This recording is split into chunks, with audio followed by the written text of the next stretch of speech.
right, we're going to get ready to move on with our program tonight. I want to thank everyone for coming out. And I see a lot of familiar faces and a lot of new faces. And so we're all here for the same reason. We're all concerned about what's going on. And we're going to have a really nice discussion about that tonight. I'm Lisa Murad, and I'm chair of Neighbor to Neighbor Rural Organizing Community. And I'm just the current chair, but I am just one of many volunteers, wonderful volunteers in our group that live predominantly in northern Orange, but also in Hillsborough. And we've been working together for a few years now to bring awareness on policy and issues, and also provide community service and mutual aid. And we do this year-round. We do this year-round for our neighbors and the county, and we love what we do. And this series, this is the first of a series that we're providing for our neighbors and our residents here in Orange County. This is the first of maybe 5. The rest will continue on in 2026, and we will address, after the economic issues tonight, we will address the healthcare. We're going to hit education eventually, and we're also going to talk about emergency preparedness, the impact on our environmental resources, and a number of other things. So the healthcare is going to have to be broken up into 2. It's just a huge subject, as you all know. So that all begins after this in January. So we hope that you all will join us again, and please bring more friends so that they can also find out what's going on and get their questions answered. So with that, what I wanted to let everyone know is that everyone's had, I think, a chance to get some index cards, I hope. And that is the way we're going to have you all ask your questions tonight. We'll see how this system works, and we may tweak it going forward. But to make sure that we get everyone's questions answered, we ask that you write legibly if you can. And we're going to have some folks that are kind of roving around the room during the panel discussion, and they will collect your cards. So if you see some folks kind of roaming around the perimeter discreetly, just hold up your index card and they will come get it from you, all right? And if you have someone on our panel, as you're hearing them talk, and if you have someone that you really want to specifically answer your question, just write that person's name on the top, if you will. I'll be introducing them in just a moment. So with that, I'm going to use your table. So first of all, we've got Phyllis Porty-Ascott is our esteemed moderator tonight, and she's also our District 2 County Commissioner, and she was appointed in 2023 and then elected in 2024. And she's lived in North Carolina her whole life, and she's been really dedicated to public service and public health and public policy. And so she's also an ordained minister, and I have all this written down, and now I'm getting a little nervous, folks.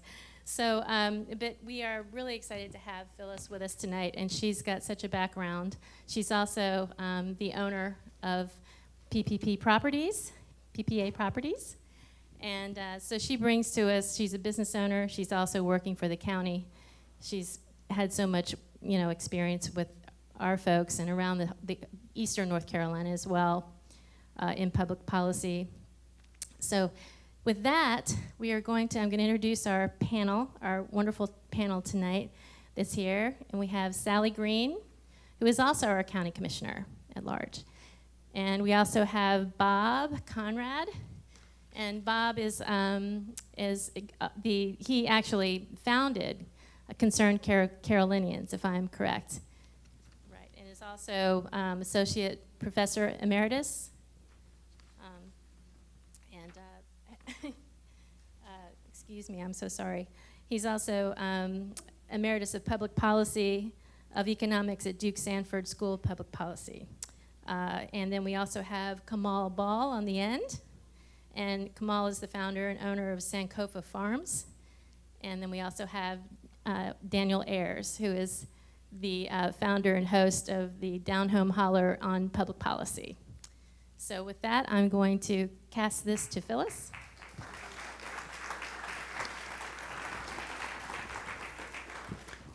Good evening, everyone. Can you hear me okay? All right, very good. So we're here tonight to talk about H.R. 1, and that is the federal spending law that was passed this past summer. You will hear a number of people refer to it as the Big, Beautiful Bill. We will be unpacking tonight what this law actually does, who it helps, who it hurts, and how it's already showing up in Orange County and across North Carolina. Each of our esteemed panelists bring a different viewpoint, and together we'll take a closer look at what this law means for our community and what we can do moving forward. We're going to start by looking at things at the state level. I know that you all have seen from the flyer that we were going to have Blair Reeves with Carolina Forward with us, but he cannot make it tonight. But some of our other panelists have graciously agreed to answer the questions that Blair that were going to be posed to Blair. So let's start with Daniel Quinn with Hometown Holler. Daniel, will you help us understand how this new law is showing up in North Carolina, what it means for our state budget, and how changes to programs like SNAP, WIC, and TANF could affect families across the state?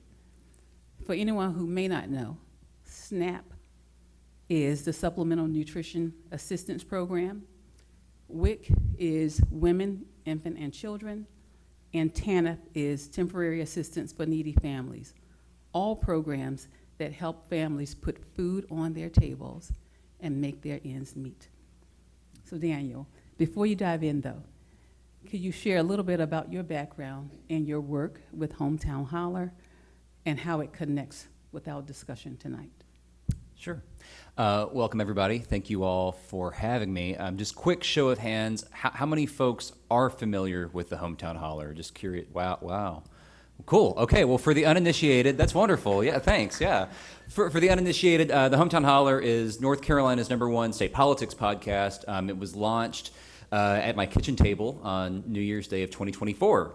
And it was, the idea was to do something that had never been done before, which was get two mediocre white guys around a microphone and have them rant for an hour. And evidently we filled a niche in North Carolina politics. And I was just telling Kamal, we had Jeff Jackson on, and that opened a lot of doors for us. And ever since Jeff came on, a lot of folks decided, well, if Jeff can go on the Hometown Holler, I guess maybe I should too.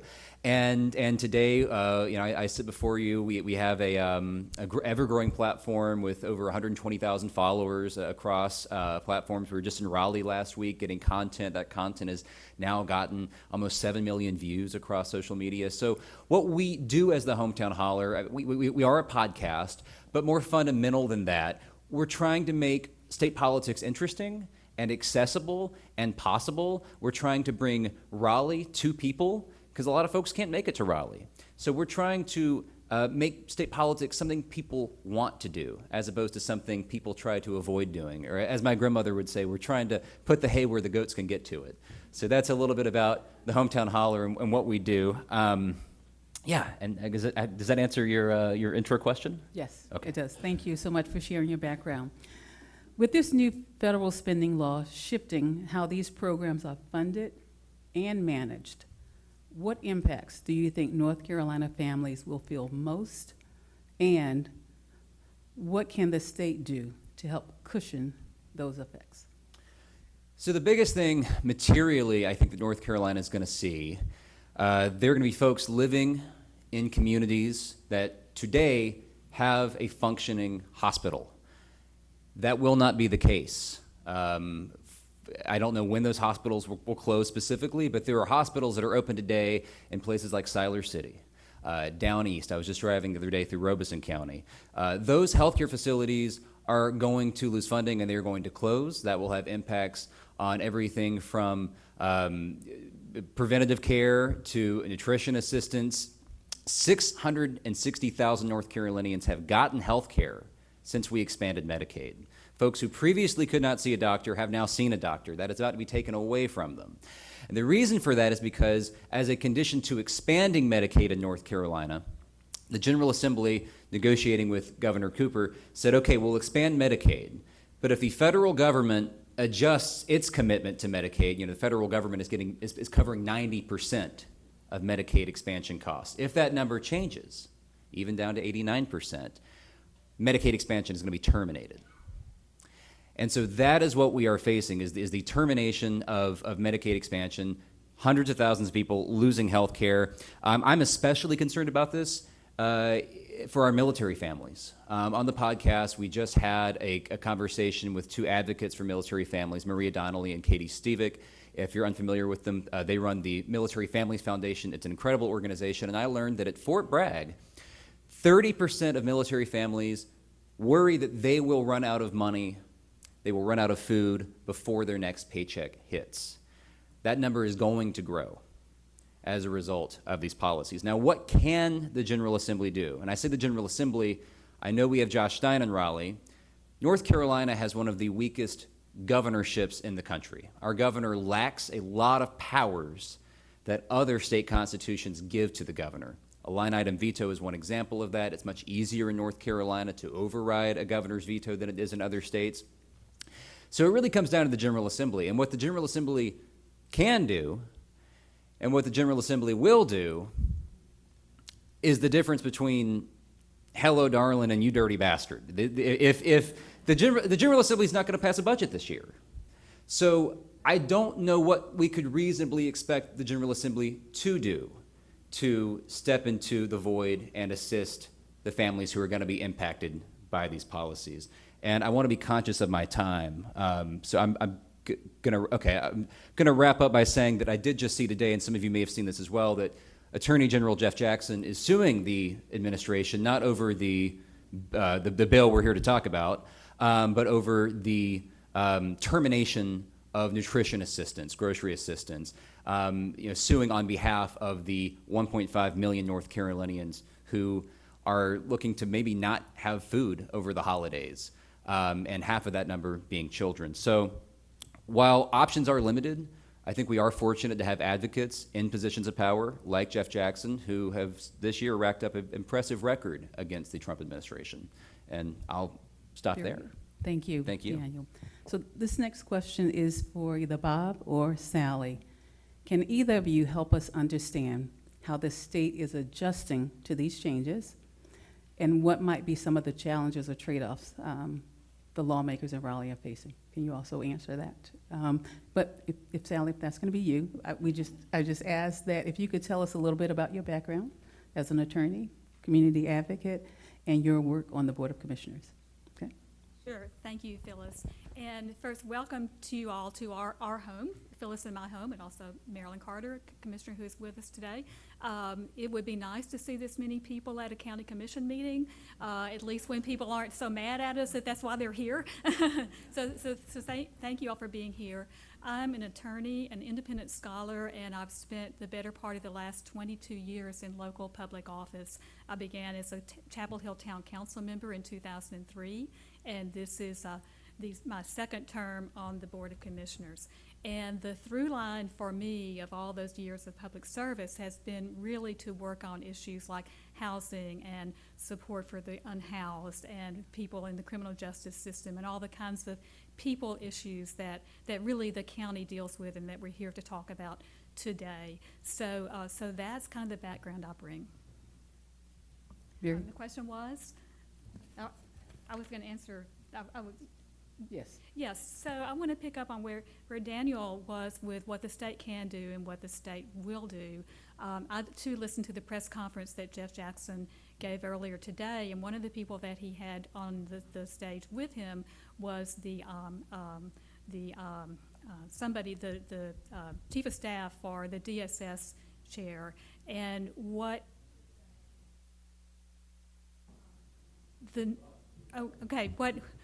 he was saying is that the amount of money that is at stake with the SNAP program, the food benefit program, is so vast that North Carolina's state government couldn't cover it even if we wanted to. And to give you a little perspective, In Orange County, the SNAP benefits that are at risk right now are $2.6 million per month.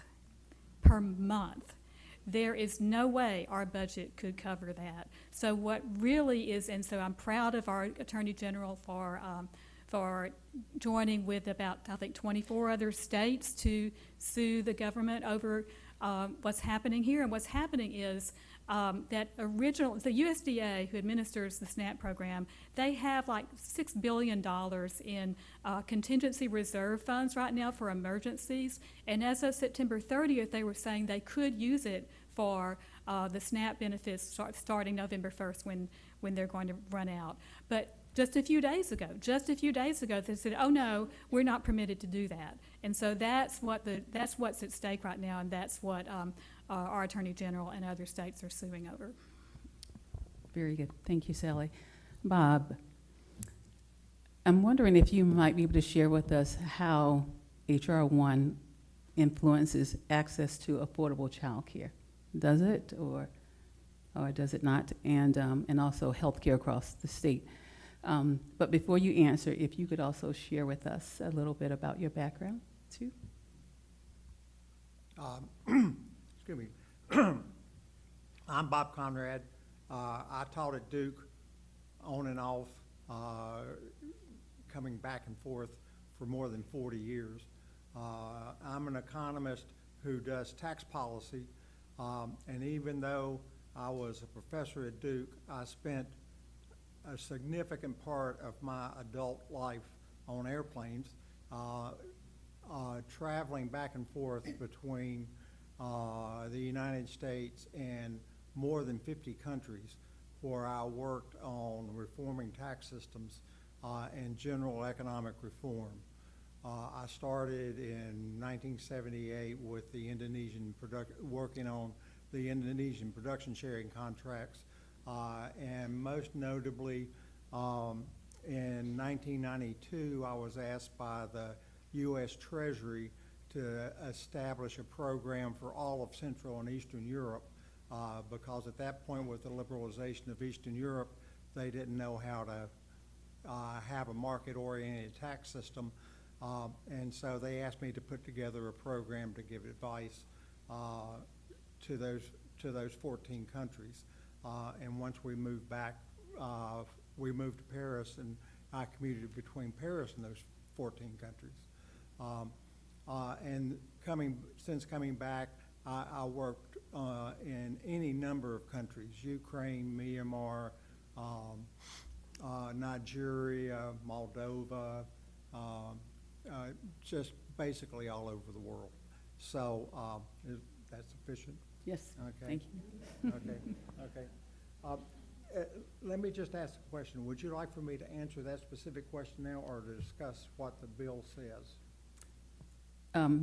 You're going to discuss what the bill says right after Okay. this, Okay. please. Thank you. Okay. So ask the question again, please. I was just wondering if H.R. 1 has any influence on affordable child care or ensuring that child care is affordable, and how does it impact health care across the state? The benefits, on the benefits side, there's an expansion of employer-financed child care. So if you're employed, then there's incentive for your employer to provide additional child care. And that's one of the, and they do it in two or three different ways. One is to expand the credit under the corporate tax, and allow more expensing of those expenses. And the second element that is beneficial for child care is the expansion of the child tax credit under the individual income tax. Right. Bob, excuse me for a second. Can you pull that mic closer to you? We are recording, and we want to make sure that we Okay. capture all that you say. So the second aspect, the second major provision is an expansion of the child tax credit under the individual income tax, which is increases, I think, about 25%. And then there's this thing where if, for a new birth, people get $1,000. So that's basically the elements of the program. Very good. Thank you all for walking us through how these changes are showing up here in North Carolina. Now, let's take a step back and look at the bigger picture. Now, Bob, I know that you've been following this law very closely and can help us understand what's changing, who benefits, who bears the cost, and what it could mean for inequality and economic growth going forward. So can you start by giving us a quick overview of the bill, what it does, and why it's generating so much debate? Thank you. I had 60 copies of this handout. I always think if we're going to have a discussion about a piece of legislation or a bill, we at least need to know what the provisions are, and so that we have a basis for a common understanding and upon which to base the discussion. The tax bill, or H.R. 1 does, is that it's both a tax and expenditure bill. So what it did on the tax side is shown on table 1, and you can see it's a bit of a mixed bag. They kept the 2016 tax brackets, which were set to expire. And of course the question, being an economist, is always relative to what.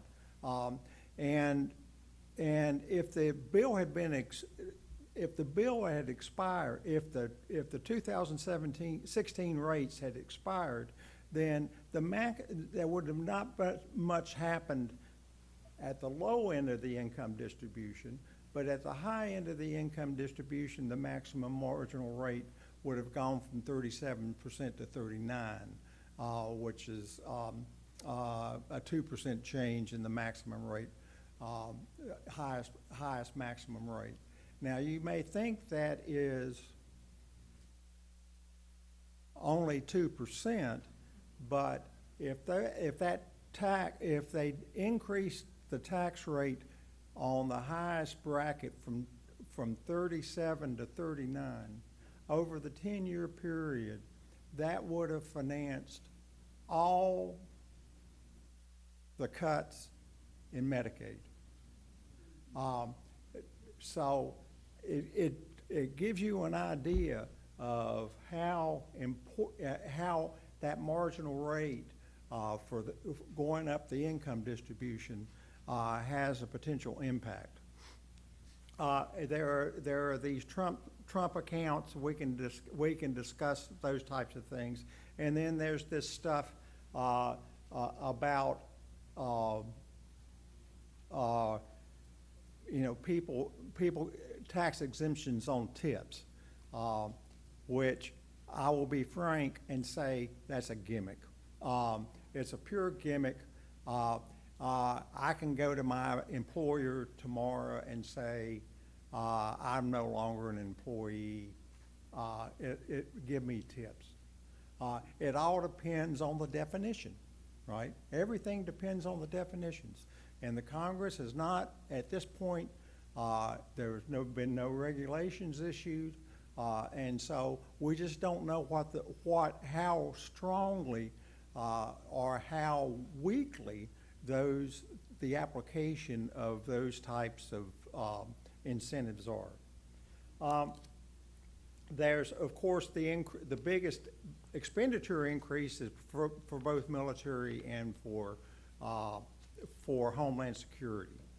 On the expenditure side, there's an increase in defense spending, increases in infrastructure, some increases in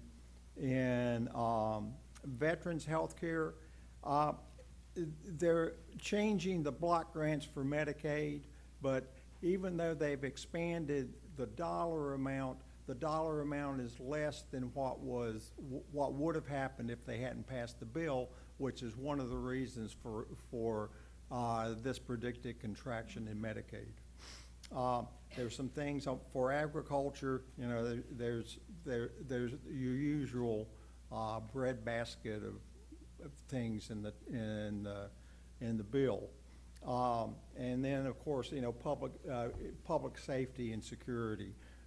They plan to, there's a huge increase in expenditure in ICE, and they're expecting to expand the employment in ICE by 10,000.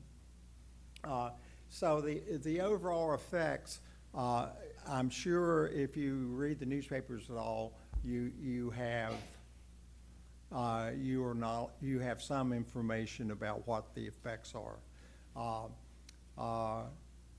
Under Obamacare, the premiums will go up unless there's a plowback. Medicaid, there's going to be a serious decrease in the population in Medicaid. As many as 10 million people, and SNAP benefits will be affected. And SNAP benefits would be affected even if the government shutdown had not occurred. This is another example of the expenditure policies that are embedded in the bill itself. I have to take a moment now to people are going to be we're going to be speaking about progressivity and regressivity of the income tax, and whether this bill is more or less progressive or regressive as we discuss the issue. And so, being a professor, I have to give you an educational moment, okay? And what you have in front of you are three graphs. The first is just a graph.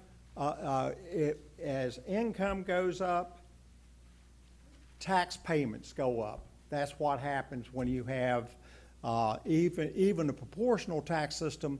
The graph does not do justice to the curvature, but there is because the rates increase, there is a increase in the curvature of the tax bill, because as income goes up, you pay a higher rate at the margin, and so what happens is that curve is supposed to curve up when you have progressive tax. Let me say progressive tax structure. Now, this picture, from an economic perspective, is largely meaningless. We can talk about whether or not to have 10 rates, 2 rates, 20 rates, whatever you want, okay? But this picture does not determine the progressivity of the tax system, because the tax system is based on two things. One is the tax brackets, and two is the definition of the base. You've got to define income. And the usual picture you get out of what is perceived to be a progressive tax system is Figure 2. Now, Figure 2 is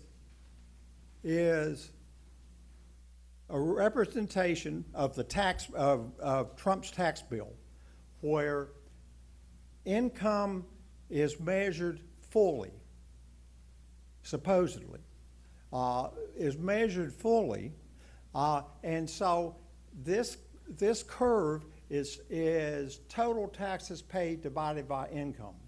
And so what happens is if you have a progressive tax system, that curve curves up, and it gets flatter the further out you go. But this determines whether or not a tax system is progressive, not the rates. because, once again, the tax system is determined, the taxes that are paid are determined by the rates and the definition of the base. This is the U.S. tax system since 1954. And what I did to construct this is the only change I made was to ask the question, what is the proportion of income that are realized capital gains that are taxed at a lower rate than ordinary income? And it should be no surprise to you that as income goes up, the proportion of income of individual income of Jeff Bezos's income, he doesn't have any wages. It's all going to be either realized capital gains or something else. And so since the code was initially implemented in 1954, what you have is a regressive tax system at the top end of at the top end. And the reason why I raised this issue is that the obsession in most discussions are always with respect to the rates. We've got to get those rich guys, and what we're going to get those rich guys is we're going to increase the rate from 35 to 50%. Well, if you don't change the base, it's still going to be regressive.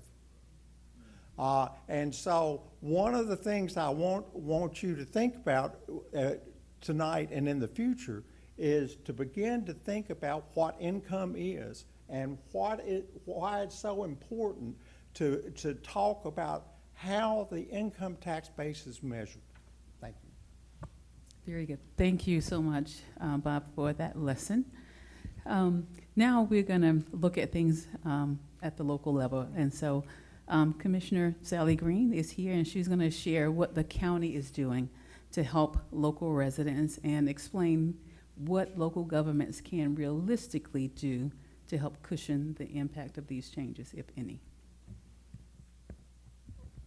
Thank you, Phyllis. First, I want to let you know that we are at the county very carefully monitoring all the federal and state spending cuts, and that's down to the level of department heads meeting with the managers on a biweekly basis and having roundtables with our chief financial officer and reviewing all of these potential changes and posting them on the website so you can see what's going on. Now, there is so much going on that I kind of hardly know where to start.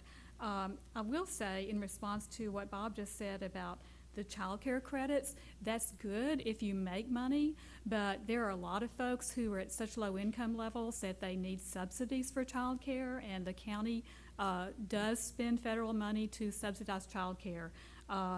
DSS is reporting regularly, our county DSS is reporting regularly to the managers about the status of this funding. That hasn't been cut yet, but that there's a threat to that. Moving along here, I'll talk about housing, and again, we're talking, because it's the county, about helping folks at low and very low income levels.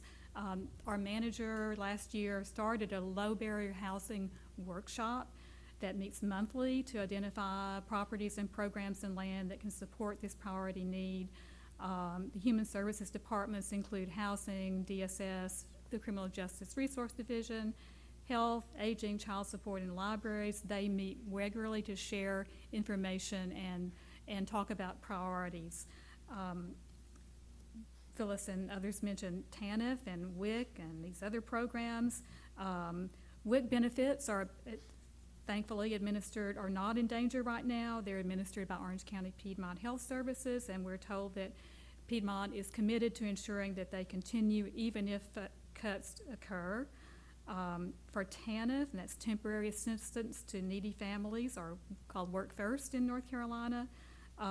People have been receiving their October benefits, and the state is using prior funds to bridge the gap now and will continue to do so as long as those funds are available. We don't know how long that will be. So what we're doing is monitoring the situation. As I explained earlier, we're not going to be able to fill the $2 million plus a month for SNAP. I can tell you, and goes beyond what we've just talked about the deadline looming of November 1st, and that is that in the new bill, there are expanded work requirements going on that are going to be implemented to get SNAP benefits. There already are work requirements. They're just going to be made broader. So already, if you're an able-bodied worker or able-bodied adult between 18 and 54, you have to prove that you're working or looking for work. Now it's going to be between 18 and 64 and parents of children over age 14. And some exceptions have been eliminated, like, for example, if you're unsheltered or if you're a veteran, you are no exception for that. Something that's going to hit the county hard is that up to now, the federal government has extended to local governments 50% administrative cost share. That amount is going down to 25%, which means that the counties will have to pick up 75% of the cost to administer the SNAP program, and that for us will mean an additional $900,000 a year. So turning to Medicaid, there are eligibility requirements that will change. Those are not yet in place yet, but they will for sure end up denying access to people who are covered or who should be covered, such as refugees. And it will also increase work requirements for that. On Medicaid, on the provider side, there will likely be cuts in the amount of money that providers receive, and that goes not just to, Daniel was talking about the Medicaid expansion being something that will risk the existence of hospitals, but just to reduce the amount of Medicaid reimbursement that doctors and providers get is going to threaten some providers to be able to even want to offer, to be able to offer those services. So those are just really large things that we're seeing. The county works closely with an entity called Alliance Health, which is what in our business is called the LME MCO, which is a state contracted entity that's responsible for managing mental health and substance use disorder and intellectual developmental disability services for Medicaid beneficiaries. We're working closely with Alliance to track the state DHHS Medicaid provider cuts that are resulting that could have a great impact. Behavioral health. This is something that's been important as a priority to our commission and to our community for a long time.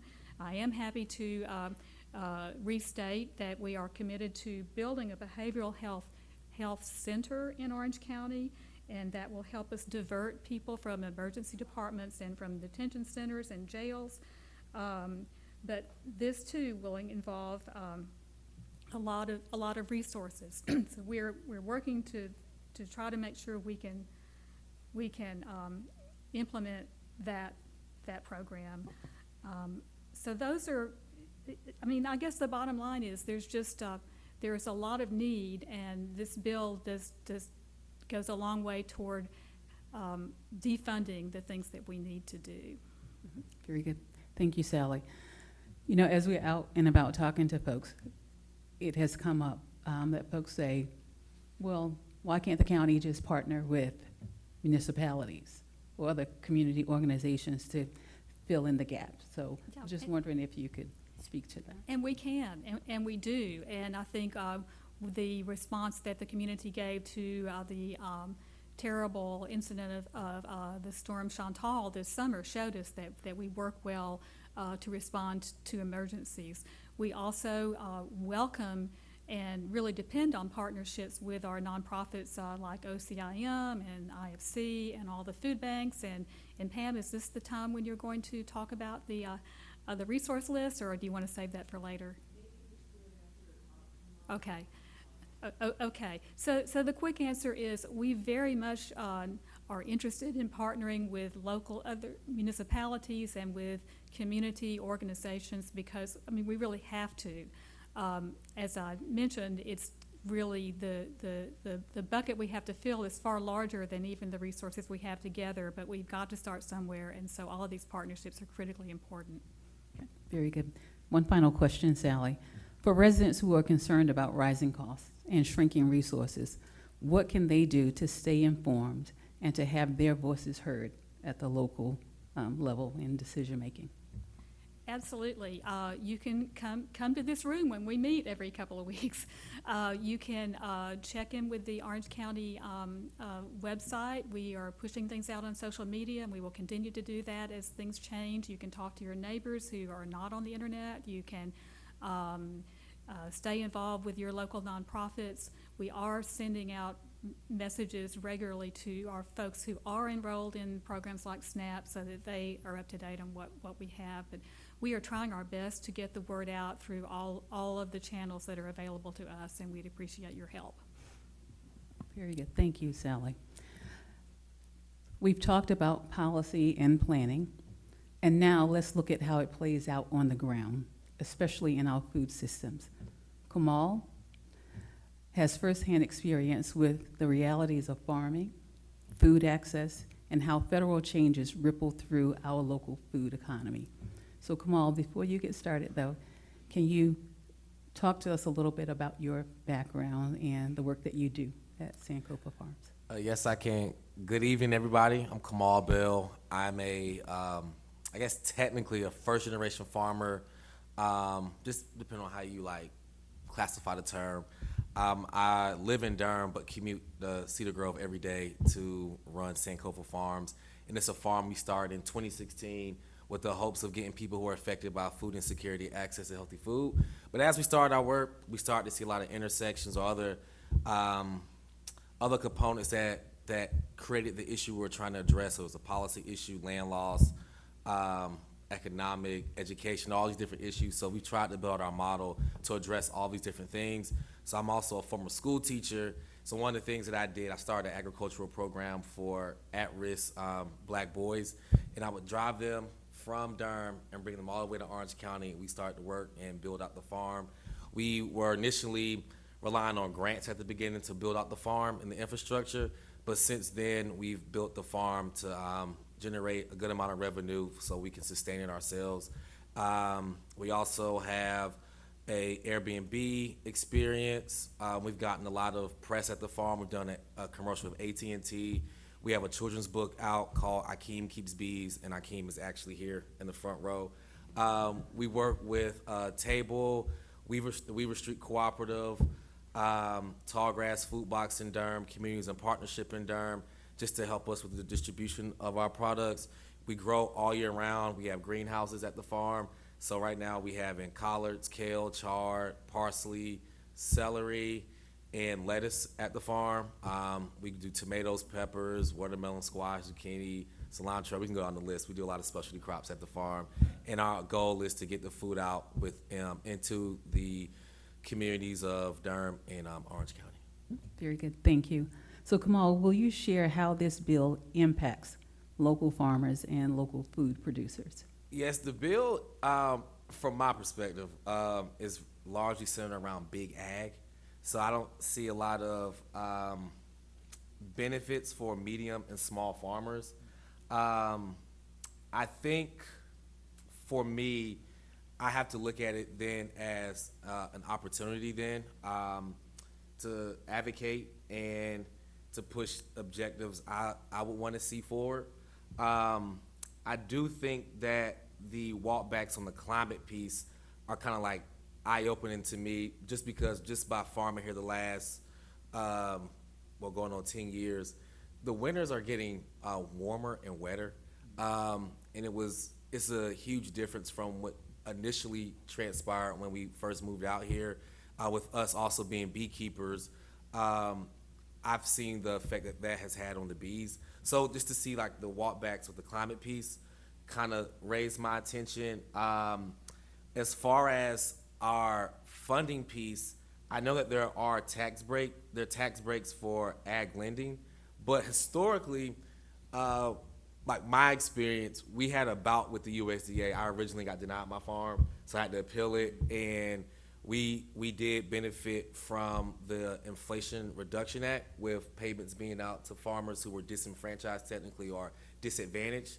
but the oversight committee doesn't exist anymore within the USDA. So these things, I don't know with the ag lending piece how open that process is. I don't know. Even though I did eventually get a loan through the FSA, I don't know how many more people would be able to go through and that happen with. So those things to me, I think will have implications just for people trying to get into farming. I think people have been priced out of getting into farming. Now, I think we're going to see farms around the 1 acre size if people can afford to buy that. We originally looked in Durham for our land, couldn't afford it, so that's how we ended up in Cedar Grove in the middle of nowhere. So I think that so I think and everybody's been welcome in this county. I do think this county has an infrastructure to distribute produce more effectively than I would say a Durham.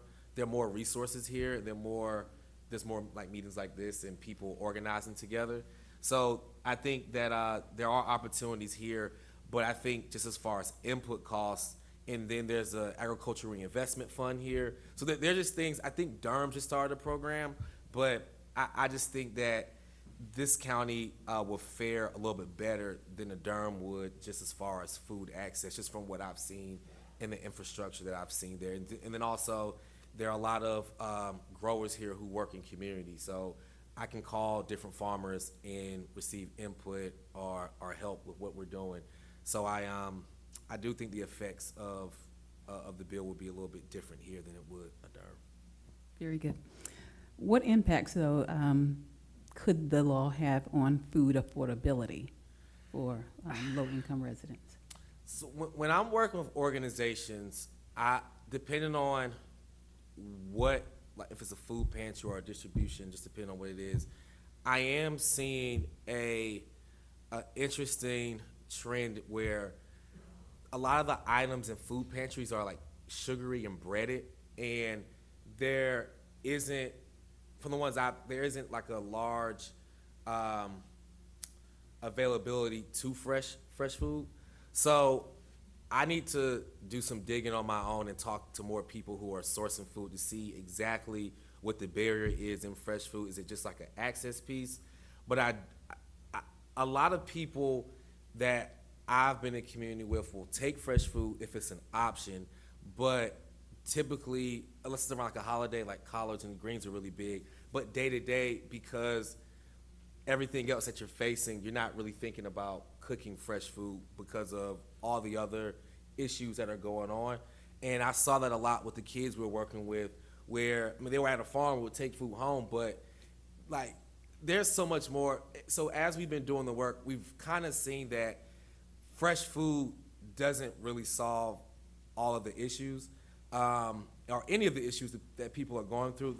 It might be a health piece, but you have to have the time to prep the food properly and consume it. But then there's also a consistency piece, like how consistently can you do that when there's all these other things going around in your community. So we kind of got out of the habit of like just throwing fresh food at the problem, and trying to deal with people, meeting them where they are. And I think that helped us more. And then the food piece can be slowly integrated in, because our historically our family structures have changed for like the most vulnerable in the communities. So you might have someone there with the kids, primarily one person there, and then might not be another parent in the house, or you might have a grandmother. So the dynamics of the family have changed. Also, the issues with schools and gap certification. I feel like that would be a great way to introduce fresh food to kids during the lunchtime. But food is so political, where the food is being sourced from the kitchens, it's typically larger farms who may have excess, and it's not like a partnership between 8 different small farmers. So I think that these are things for us to look at and to push against if we want to get to people who are the most affected with the rising cost of everything. So I don't foresee people opting to spend more money on fresh produce when their day-to-day is getting harder. So I think we have to look at like what SNAP is. It looks more as like an economic stabilizer to me when I'm reading through in the history of it and how the program has evolved and looking at why people need it in the first place. So if we can, because for me, I would love to see our reliance on these systems be reduced in some capacity. I just don't have the numbers on what small farmers exactly need infrastructure-wise, what people, I would need to like talk to economists, like to give like an informed perspective on it. But our goal really is to reduce our reliance because the political piece changes so quickly. And not saying we shouldn't participate, I'm not saying that at all, but we can't be so affected by just somebody coming in and doing exactly what they want to do, and then we're just like, hey, we need A, B, and C. We're kind of late now with what's going on because I will say they did a great job in their 4 years planning for a time like this, and it's a lot at one time, but and also us dealing with the assumption that everybody knows what's going on. I was talking to somebody today, and they didn't even know that their benefits were going to possibly be cut by November 1st. So I think there's a practical piece that like we're addressing, but the reality of it is that some people don't know what's going on. And I understand when I'm talking to the person, they have 4 kids, a lot going on. I can understand why they wouldn't be in the know. So I think that we'll see some real harsh implications as we go forward. So the only thing we can do now is try to mitigate the effects that these things will have. Very good, thank you. One final question. How do programs like SNAP support the local food systems, and what happens when those supports are shifted? I've seen that, well, there's a double bucks program that exists at farmers markets, so I think that could be really beneficial for farmers and people if you can get to the farmers market and have access and you feel comfortable there. I think that's a huge part.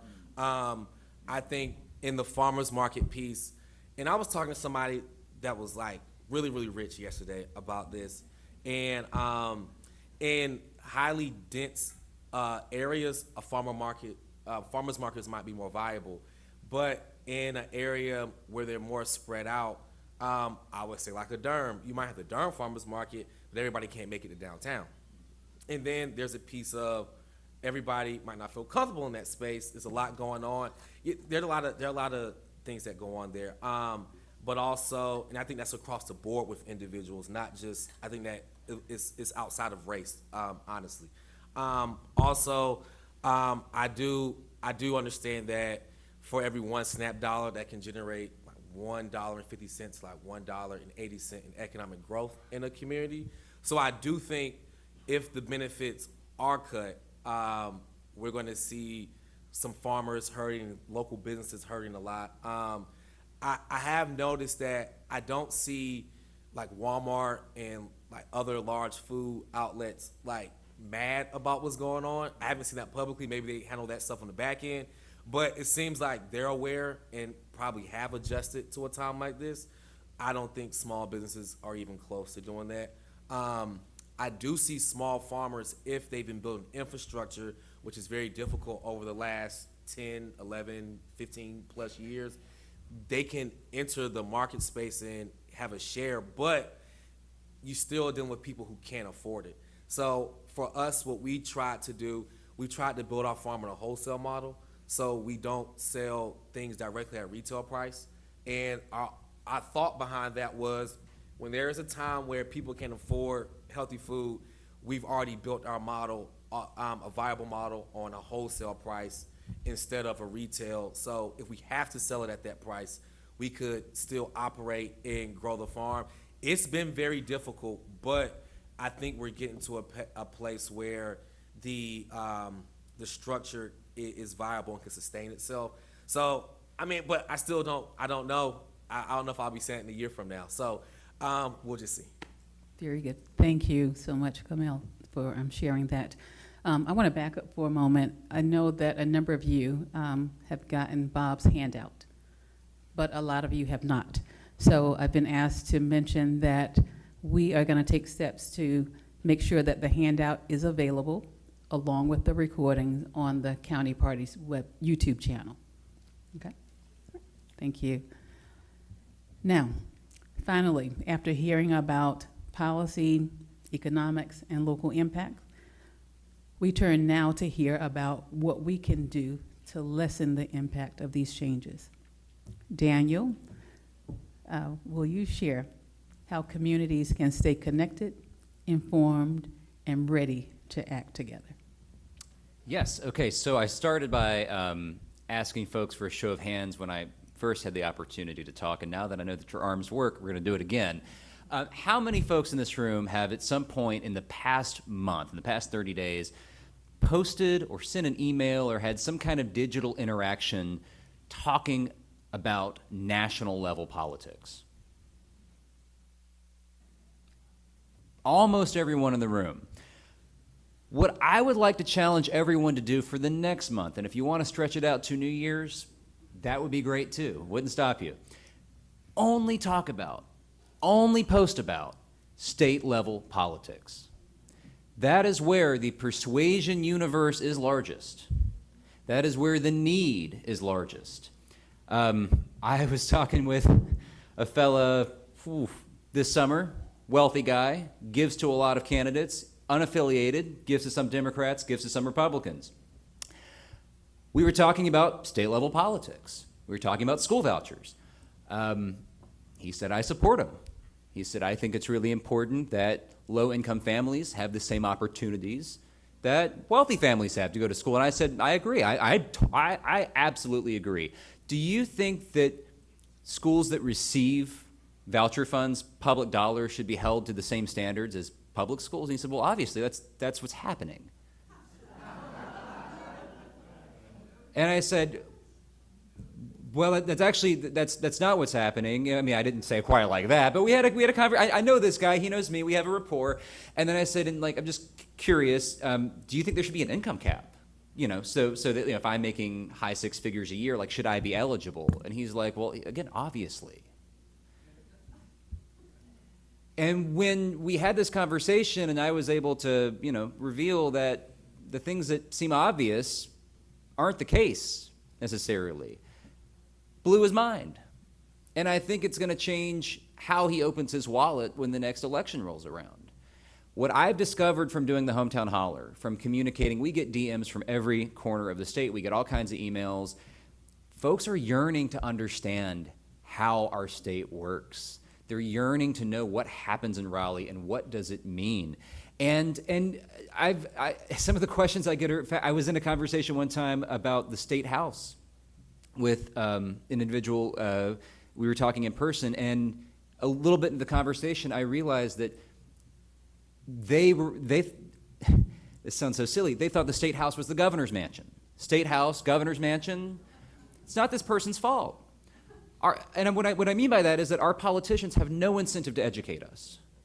The folks in Raleigh, I went down to Raleigh last week to talk to the people that we sent there, the people whose salaries we pay, and I literally, as I was walking up to a representative of the majority party, who I will remain nameless, he directed his legislative assistant to close the door. He saw me coming with a microphone and closed the door. Now, I was able to ambush one of them later, walking from lunch in the cafeteria to his office, and you can go online and see how that interaction went. This is a guy I know personally, Representative Dennis Riddell. He comes across the bridge. I approach him, have my hand out. He knows me. I was in 4-H with his kids. My family bought a horse from him. That was a great horse, by the way. He knows me. He's smiling when he sees me. The second I ask a question, would you like to talk about the maps, the redistricting? He's the fastest man in Raleigh in a split second. That man is Usain Bolt to his office. Because they have no incentive to talk to us. So my challenge to you is keep your conversations local, keep them on a state level. I think you will find that they are better conversations and more useful conversations. And that's I hate to give you homework, but the middle school teacher in me has no choice. Thank you for that. As you're out and about in various communities, though, what are the most effective ways that you've seen communities like ours organize and take action? Yeah, I mean, this may sound counterintuitive, but I have seen organizations, Carolina Forward, who we have partnered with. We partnered with them to do this. They put on pizza parties across the state. People are tired of politics. Everybody's, and I say people, literally everybody, left, right, center, up, down, east, west, we're all tired. We don't like this. What we all like and want is pizza or barbecue. And I think giving people opportunities for joy, it's a lot easier to relate to somebody and talk to somebody when you've just given them a Diet Cheerwine and a barbecue sandwich, right? And I think a lot of people assume that I love politics because I do it every day. I talk about it all the time. I hate politics, y'all. There are so many things I would rather be doing than talking politics. I have video games to play. I have a dog I want to hike with. I want to travel with my girlfriend. Like, I just have things I want to do. But politics is really important, and I do believe that if you're not at the table, you're on the menu. So here we are. But I think that a lot of folks need to understand that, you know, politics is for everybody. You don't have to love it to do it, right? I don't love politics, but I still do it. What I'd rather do is get us all together and crack a cold one and talk about my cousin's new tramp stamp. And which, if stick around after, we can have that conversation. I have seen communities, whether it's local county parties, whether it's organizations like this doing what we're doing tonight, coming together and fellowshipping.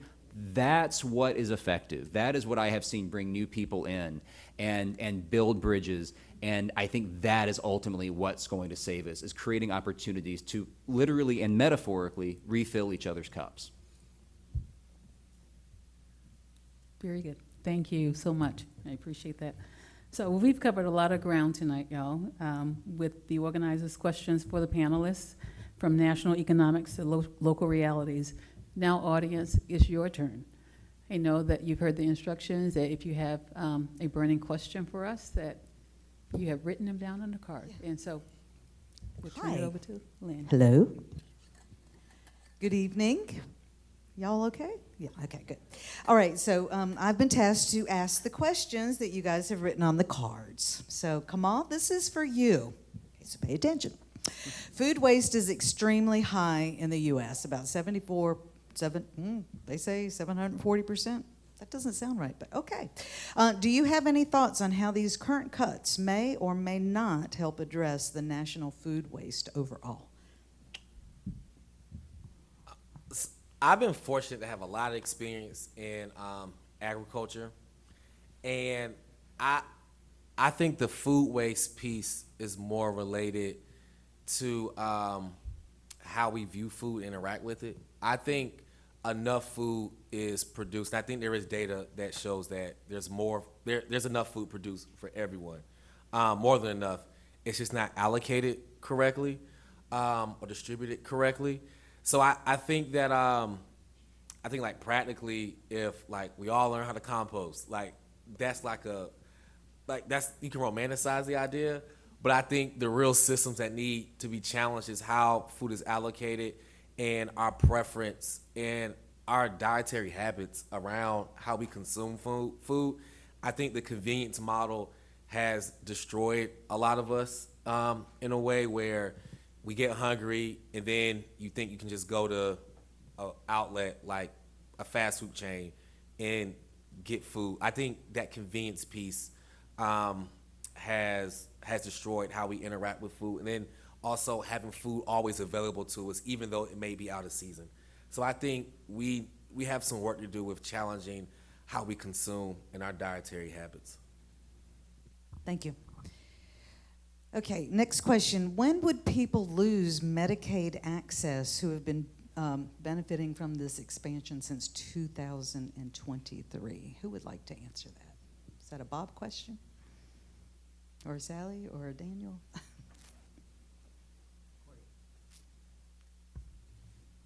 Well, unlike with SNAP, I don't think we actually know yet Unlike with SNAP, I don't think we actually know yet about the Medicaid access because it depends on a lot of things. Big unknown, yes. Given the new regulations under House Bill 318 and the increase of ICE agents with the big, beautiful bill, what's the plan to keep families safe?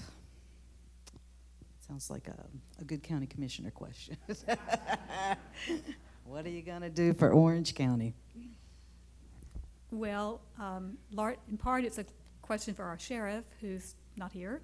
But you can be assured that at a county level, from the commissioners on down, we are all have a great priority of keeping families safe and to do whatever we can, whatever that entails. Phyllis, do you want to add to that? I think that you've covered it, and just want to echo that we want to do all that we can to make sure that everyone feels safe so that they can show up every day being the best person that they can be. How do you feel about an ordinance that would prevent masks on ICE agents and ensure that they show proper identification and have a judicial warrant before they arrest people? How do you feel about that? Well, I think having a judicial warrant is already the law before you arrest someone. I certainly would favor having ICE agents not wear masks. I mean, I'm a little bit out of my depth here, but isn't there a state law that had to do with maybe the KKK that said you're not supposed to wear masks? So I don't know, Lito, you're an attorney, you might know the answer to this better than we do. And also another caveat is, there's always for us the question of what we as local governments have the power to do under the law that the state won't let us do. Phyllis, do you want to weigh in on that?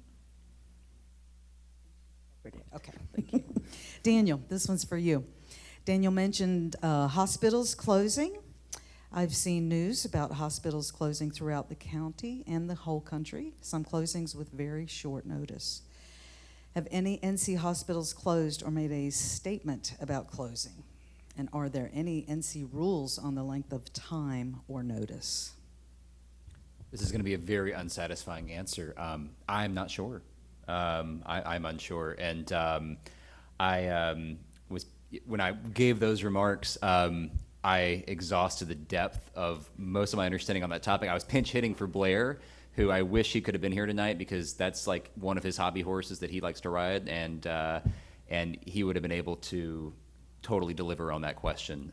But I'll have to say I can look into it and get back to you if whoever asked that question would like.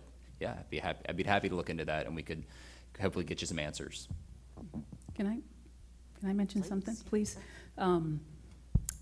Some of you may know that I sit on the board of directors with the North Carolina Association of County Commissioners.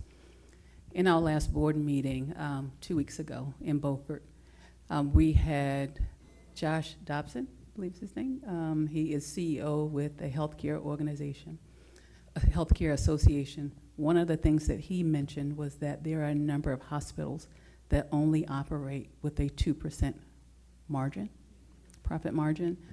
And so he's very concerned with us not having a state budget and funding the Medicaid rebate, and their providers who are having to take anywhere from a 3% to a 10% cut.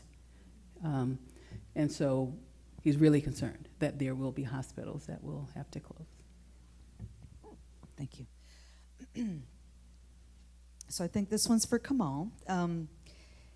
What is the main challenge for local small farmers to coalesce together and form a stronger alliance, and how can the community help you do that? I think because we've been so disconnected from small farms, small farmers have kind of, I'm not going to say cornered themselves, but built their systems to sustain itself when there should be more interaction with the broader community. Since there isn't, like, I guess an example would be like food pantries right now. Since we haven't had consistent relationship with food pantries and now they're randomly calling for food, it's like, all right, how do we adjust what we're doing to get them food at their price point and consistently? So we've had to build relationships and in a way where we want more community support and more community interaction, but it hasn't been there consistently. So now we've built our models to serve specific markets, but now if people want to flood farms and want connections with them, in the winter time when things grow slower, and if you have greenhouses, you can grow through the winter. But if we get, it's not an ideal time for all this to be happening, theoretically. But we could have built out infrastructure if that community connection had been there consistently for 5 years. So I think for us to work together, there has to be a place where we don't lose a large amount of money in building this coalition, because if we're going to be taking, we might not have capacity at this point because we've already planned for the year technically. So it would just be, it's going to be some hard lessons, but I think it would just have to be us being able to plan more, which will have to take place, well, it can take place in the wintertime, but it's going to be difficult because we're closing out the year and now we're prepping for next year. So we need consistent community support. So any farm that that's small, that is selling produce, I think just meeting with them, seeing how you can consistently be a part of a CSA. Even if you don't need the vegetables, you can maybe donate the box to somebody. But that consistent revenue is like the bottom line for farmers and what they need to sustain themselves. So we can figure that out. We can then, I think, build that ideal coalition, especially in an area like this. Kamal, I'd like to add to that, and just to say that we've been aware of this issue of the need to strengthen our local food systems since at least the pandemic, when we went to the grocery store and we couldn't find things, and then suddenly all the CSAs in the counties were oversubscribed because everybody wanted local food. And there were some attempts in the county and multi-jurisdictionally to work on this issue. I'm sorry to say it really hasn't taken off like that. We do have now a person in the county government who's actually in the Extension Service, Jonathan Smith, who has been charged with food systems and food security, and I hope that Kamal, with your help and the help of other local small farmers and markets and people, we can do a better job of that, because if for no other reason than for global warming, other reasons why we really do need to be more reliant on our local food systems, and we need to take advantage of our farmers. Thank you. This one's good. I'm going to read it just like it's on this card. This crowd is full of older people. Kind of take offense to that, but okay. What is missing to recruit more young people for civic engagement? And I would say community engagement at this point, not just civic. This is a problem across the board. It affects all ages. So why aren't there more young people in this room? Who wants to answer that one? Daniel, you want to go for it, man? Well, I think I would even break it down further than that, because I think how you bring in young guys is a lot different than how you bring in young gals. I think those are two different approaches. But I was speaking with a group of high schoolers a month ago, and I asked them who their congressman was. They all were kind of like, "It's Jeff Jackson, right?" Yeah, because that's who they see. That's who they see, right? He's where they are, and where are they? Well, they're on their phones, right? And we can talk about, the whether that's good or bad and the implications of that. But I think that's what we need to do is if there's a population that's not engaging, we go to them and we pull them in. I don't think it's that young people don't care. I don't think it's that they're apathetic.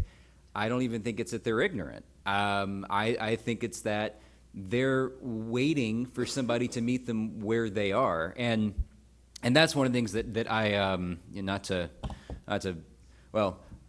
this year we set out with Hometown Holler to reach more young people, and Instagram and TikTok, you can see in the analytics who your audience is, and I'm really happy that we've been able to do that. We have been getting more comments and more engagement, more shares from folks in the 18 to 35 range. And I think that is because we try really hard to talk with people and not at people, and to break things down in such a way that shows, gets past the procedural, the bureaucratic, the abstract, and goes down to this is why things suck, fundamentally, is because this guy did this one thing and now you got to deal with it. And I think that it's been good for us, and I would recommend that treatment to anyone else who is curious. Thank you, Daniel. Okay, guys, we have time for one more question. So I've got a pile here, and I think this might be a good one to close on, and then I'm going to have a couple of calls for action. We have to be out of this room at 8:30, and it's, yeah. So anyway, one more question. Here we go.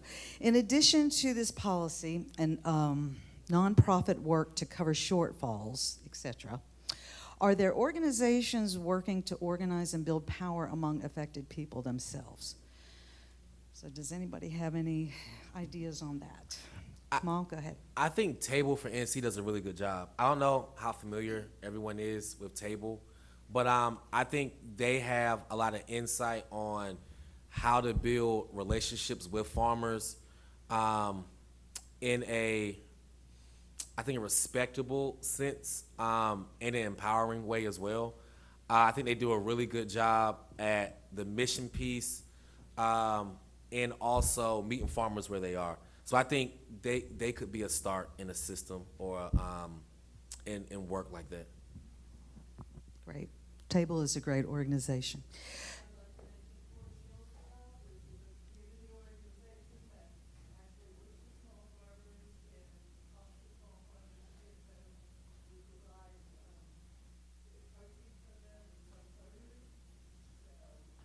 So Porch, I'm going to speak over the intercom so the videotape can pick up on that. Porch out of Hillsborough and Porch out of Carborough are both very good organizations, and they supply the community with a lot of food. My name is Lynn McGee. I always forget to introduce myself. And I am the chair of the Democratic Party. And I want to thank you all for coming. This is a marvelous turnout on a Tuesday, rainy, ugly night. So I'm very impressed. I'd like to thank Kamal, Daniel, Bob, Sally, and Pam wants to come say something. Okay. So Sally gave me these handouts, and this is amazing, very impressive that the Orange County put together a listing of all the food pantries, and not only a listing of the food pantries, but exactly when they're open. There are a ton of food pantries in this, so many churches, so many, and then this really is, so if anybody would like to see this, one of the things that you said, Kamal, I thought that was really interesting, because I've been thinking about this a lot. I know a lot of small farmers, and they have sometimes excess after they go to the market. Where are they going to put it? On their compost pile. Farmers have no time. They have no time. And so, it's like they can't go, gee, I'm going to go drive over to the food bank. What they really need is somebody to pick it up. And so I've been thinking about kind of developing this kind of a system, talking to a bunch of people. So if anybody is interested, there's a way to do this in a very horizontal, simple way, because a bunch of us do this for Food for All. We supply food on a weekly basis to one of the halfway houses. And we do it because there's different groups of people who organize themselves. And I would be really interested, if anybody is interested in actually helping on such a project, and it would mean like driving around to maybe a couple farms once a month, if we had enough people, and then you'd get the stuff and take it to a food bank. So, at least I think that the piece that I hadn't been thinking about, which is incredibly interesting, was people don't always know what to do with this food. But I know in my experience, when I've taken my excess food to the food bank, people are really happy to get it. So, okay. This is Pam Swingle. Pam Swingle. And hold on. Hold on, just a minute.